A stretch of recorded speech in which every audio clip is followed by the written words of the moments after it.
ಎಲ್ಲರಿಗೂ ನಮಸ್ಕಾರ. ಪುಷ್ಪಾಸ್ ಕಿಚನ್ಗೆ ಸ್ವಾಗತ. ಇವತ್ತಿನ ದಿವಸ ನಾನು ಹೈದರಾಬಾದ್ ಸ್ಟೈಲ್ ಒಳಗೆ ಟೊಮಾಟೊ ಹಣ್ಣಿಂದ ಚಟ್ನಿ ಹೆಂಗೆ ಮಾಡೋದು ಅಂತ ತೋರಿಸ್ಕೊಡಕತ್ತೀನಿ. ಭಾಳನ ರುಚಿಯಾಗಿರ್ತೈತೆ ರೀ. ಮತ್ತು ಮಾಡೋದು ಕೂಡ ಭಾಳ ಇನ್ಸ್ಟೆಂಟಾಗಿ ನಾವು ತಕ್ಷಣ ಮಾಡ್ಕೊಳ್ಬೋದು. ಬಹಳ ಸುಲಭ. ಬಿಸಿ ಬಿಸಿ ಅನ್ನದ ಜೊತೆಗೆ, ಚಪಾತಿ ಜೊತೆಗೆ, ಇಡ್ಲಿ ಜೊತೆಗೆ ಮತ್ತು ದೋಸೆ ಜೊತೆಗೆ ಎಲ್ಲದ್ರ ಜೊತೆಗೂ ಇದು ಒಳ್ಳೆ ಕಾಂಬಿನೇಷನ್ ಅಂತಲೇ ಹೇಳ್ಬೋದು. ಬರೀ ಹಂಗಿದ್ರೆ ಟೊಮಾಟೊ ಹಣ್ಣಿನ ಚಟ್ನಿ ಹೆಂಗೆ ಮಾಡೋದು ಅಂತೇಳಿ ನೋಡೋಣ ಅಂತ. ನಾನಿಲ್ಲಿ 1 kg ಟೊಮಾಟೊ ಹಣ್ಣುಗಳನ್ನು ತೊಗೊಂಡಿನಿ ರೀ. ಈ ರೀತಿ ಕೆಂಪಾಗಿರುವಂಥ ಮತ್ತು ಸ್ವಲ್ಪ ಗಟ್ಟಿಯಾಗಿರಬೇಕು ಅಂತ ಟೊಮೆಟೊ ಹಣ್ಣುಗಳನ್ನು ತೊಗೊಳ್ರಿ. ಇದನ್ನು ನೀರೊಳಗೆ ಚಲೋ ತಂಗ ಎಲ್ಲನೂ ವಾಶ್ ಮಾಡ್ಕೊಂಡು ಬರ್ರಿ. ಯಾಕಂದರೆ ಇದಕ್ಕೆ ಏನಾದರೂ ಪೌಡ್ರ್ ಅದು ಹೊಡೆದಿರ್ತಾರಲ್ರಿ, ಅದಕ್ಕೋಸ್ಕರ ಚಲೋ ತಂಗ 1-2 ಸಲ ಟೊಮೆಟೊ ಹಣ್ಣುಗಳನ್ನು ಚಲೋ ತಂಗ ವಾಶ್ ಮಾಡಿಕೊಂಡು ಮತ್ತು ಒಂದು ಬಟ್ಟೆ ತೊಗೊಂಡು ಅದನ್ನು ಒರೆಸ್ಕೊಂಡು ಇಟ್ಕೊಳ್ರಿ ಇದು ಟೊಮೆಟೊ ಹಣ್ಣನ್ನು. ಈಗ ಟೊಮೆಟೊ ಹಣ್ಣುಗಳನ್ನು ಸ್ವಲ್ಪ ದೊಡ್ಡ ದೊಡ್ಡ ಹೋಳುಗಳನ್ನಾಗಿ ಕಟ್ ಮಾಡ್ಕೊಳ್ರಿ. ಏನು ಸಣ್ಣ ಸಣ್ಣ ಹೋಳು ಏನು ಬೇಕಾಗೋದಿಲ್ಲ. ಮತ್ತು ಸ್ವಲ್ಪ ಇದ್ರ ಮೇಲಿಂದ ತುಂಬನ ತಕ್ಕೊಂಡು ಈ ರೀತಿಯಾಗಿ ಇದನ್ನು ಕಟ್ ಮಾಡಿ ಇಟ್ಕೊಳ್ರಿ. ಈಗಂತೂ ಟೊಮೆಟೊ ಹಣ್ಣುಗಳು 10 ರೂಪಾಯಿ kg ಆಗ್ಯಾವ್ರಿ. ಭಾಳಂದ್ರೆ ಚೀಪ್ ಆಗ್ಯಾವು. ಖಂಡಿತವಾಗ್ಲೂ ಈ ರೆಸಿಪಿನ ನೀವು ಟ್ರೈ ಮಾಡಿರಿ, ಭಾಳ ಚಲೋ ಅನಿಸುತ್ತೆ ನೋಡಿರಿ. ಈ ರೀತಿ ಸ್ವಲ್ಪ ದೊಡ್ಡ ದೊಡ್ಡ ಹೋಳುಗಳನ್ನಾಗಿ ಕಟ್ ಮಾಡ್ಕೊಳ್ರಿ. ಇದನ್ನು ಒಂದು ಪಾತ್ರೆಗೆ ತಕ್ಕೊಳ್ರಿ.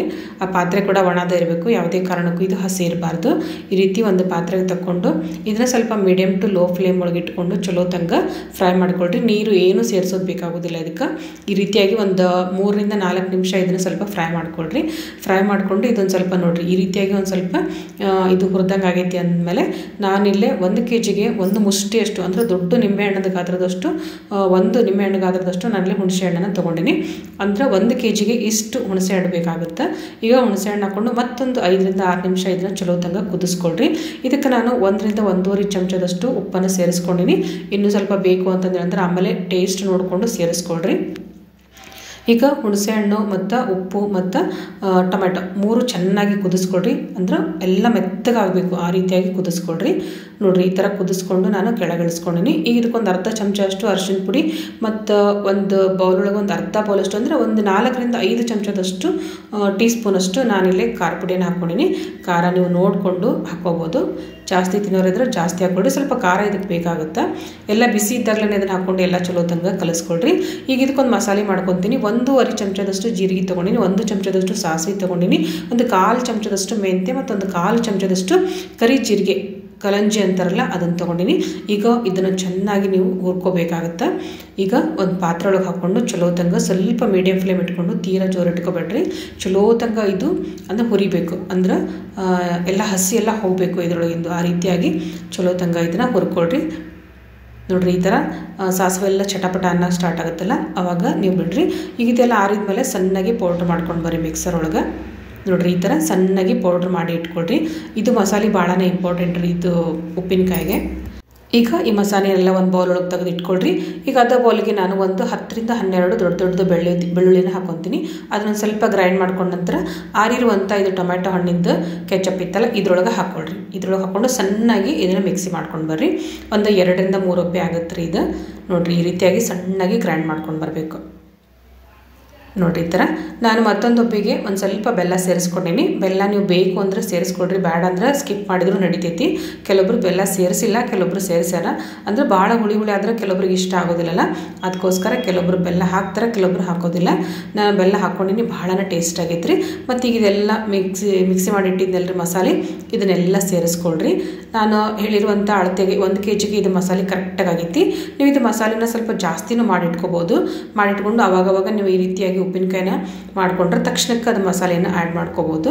ಈಗ ಎಲ್ಲ ಚಲೋ ತಂಗ ಮಿಕ್ಸ್ ಮಾಡ್ಕೊಂಡಿನಿ. ಈಗ ಇದಕ್ಕೊಂದು ಒಳ್ಳೆ ಒಗ್ಗರಣೆ ಕೊಡ್ತೀನಿ. ಒಂದು 4-5 ಚಮಚದಷ್ಟು ಎಣ್ಣೆಯನ್ನು ಹಾಕ್ಕೊಳ್ರಿ. ಸ್ವಲ್ಪ ಎಣ್ಣೆ ಜಾಸ್ತಿ ಹಾಕ್ಕೊಂಡ್ರೆ ಉಪ್ಪಿನಕಾಯಿ ಚಲೋ ಆಕೈತಿ. 1 ಚಮಚದಷ್ಟು ಜೀರಿಗೆ, 1 ಚಮಚದಷ್ಟು ಸಾಸಿವೆಯನ್ನು ಹಾಕ್ಕೊಂಡಿನಿ, ಮತ್ತು ಒಂದು ಸ್ವಲ್ಪ ಕರಿಬೇವನ್ನು ಹಾಕ್ಕೊಂಡಿನಿ, ಮತ್ತು ಒಂದು ಸ್ವಲ್ಪ ಇಂಗನ್ನು ಹಾಕ್ಕೊಳ್ರಿ. ಇಂಗನ್ನು ಹಾಕ್ಕೊಳ್ಳೋದ್ರಿಂದ ಒಳ್ಳೆ ಪರಿಮಳ ಬರ್ತೈತಿ ಉಪ್ಪಿನಕಾಯಿಗೆ.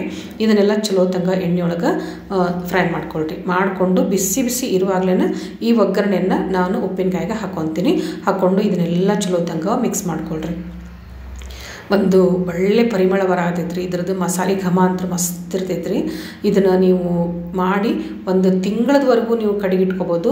ಫ್ರಿಜ್ ಒಳಗೆ ಇಟ್ಕೊಂಡ್ರಂತೂ ಒಂದು 3-4 ತಿಂಗಳವರೆಗೂ ಇದು ಏನು ಅಂದರೆ ಏನೂ ಆಗೋದಿಲ್ಲ. ಆದರೆ ನೀವು ಯಾವುದಾದ್ರೂ ಚಮಚ ಇದ್ರೊಳಗೆ ಇಟ್ಕೋಬಾರ್ದು ಮತ್ತು ಹಸಿ ಕೈಯಿಂದ ಇದನ್ನು ಮುಟ್ಬಾರ್ದು, ಅಂದರೆ ಮಾತ್ರ ಇದು ತಡಿತೈತಿ. ಈಗ ನೋಡಿರಿ ಎಲ್ಲ ಇದು ಆರಿ ತಣ್ಣಗಾಗಬೇಕು. ತಣ್ಣಗಾದ್ಮೇಲೆ ಒಂದು ಗಾಜಿನ ಬೌಲ್ ಒಳಗೆ ಇದನ್ನು ತೆಗೆದು ಇಟ್ಕೊಳ್ರಿ.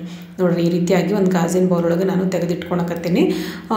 ದೋಸೆ ಇಡ್ಲಿಗಂತೂ ಒಳ್ಳೆ ಕಾಂಬಿನೇಷನ್ ಅಂತ ಹೇಳ್ಬೋದು, ಮತ್ತು ಅನ್ನ ಜೊತೆಗಂತೂ ಬಹಳನ ರುಚಿಯಾಗಿರ್ತೈತೆ ರೀ. ಖಂಡಿತವಾಗ್ಲೂ ಈ ರೆಸಿಪಿನ ಟ್ರೈ ಮಾಡಿರಿ. ಈಗ ಟೊಮೆಟೊ ಹಣ್ಣಿಂದು ಸೀಸನ್ ಕೂಡ ಐತಿ, ಸಾಕಷ್ಟು ಟೊಮೆಟೊ ಹಣ್ಣುಗಳು ಕೂಡ ಮಾರ್ಕೆಟ್ ಒಳಗೆ ಬಂದಾವು. ನೋಡಿರಿ ನಾನು ಈ ರೀತಿಯಾಗಿ ಚಟ್ನಿ ಮಾಡೀನಿ, ಮತ್ತು ಇದನ್ನು ನಾನು ಬಿಸಿ ಬಿಸಿ ಅನ್ನದ ಜೊತೆಗೆ ಹಾಕ್ಕೊಂಡು ತಿಂದೆ. ಭಾಳ ಅಂದರೆ ಭಾಳ ರುಚಿಯಾಗತ್ತೆ ರೀ ಇದು. ನೋಡಿರಿ ಈ ಥರ ಬಿಸಿ ಅನ್ನೋ ಜೊತೆಗಂತೂ ಒಂದು ಒಳ್ಳೆ ಕಾಂಬಿನೇಷನ್ ಅಂತ ಹೇಳ್ಬೋದು. ಇದೊಂದು ಚಟ್ನಿ ಇತ್ತಪ್ಪ ಅಂದ್ರೆ ನಮಗೆ ಸಾಂಬಾರು, ಮಜ್ಜಿಗೆ, ಮೊಸರು ಏನೂ ಬೇಕಂತ ಅನ್ಸೋದ್ರಿ. ನೋಡಿರಿ ಅಷ್ಟು ರುಚಿಯಾಗಿರ್ತೈತೆ ರೀ ಇದು. ನೋಡಿರಿ ಈ ಥರ ಮಾಡಿಕೊಂಡು ತಿಂದ್ರಿ ಅಂದ್ರೆ ಭಾಳ ರುಚಿ ಅನಿಸುತ್ತೆ ರೀ. ಮನೆಯೊಳಗೆ ಎಲ್ಲರೂ ಇಷ್ಟಪಟ್ಟು ತಿಂತಾರೆ ನೋಡಿರಿ. ಖಂಡಿತವಾಗ್ಲೂ ನೋಡಿದ್ರಲ್ಲ ಫ್ರೆಂಡ್ಸ್, ನಮ್ಮದು ರುಚಿಯಾದಂಥ ಒಂದು ಟೊಮೆಟೊ ಹಣ್ಣಿನ ಚಟ್ನಿ ನಾನು ಇವತ್ತಿನ ದಿವಸ ನಮಗೆ ಮಾಡಿ ತೋರಿಸೀನಿ. ವಿಡಿಯೋ ಇಷ್ಟ ಆಗಿದ್ರೆ ಒಂದು ಲೈಕ್ ಕೊಡೋದನ್ನು ಮರಿಬೇಡ್ರಿ. Thank you.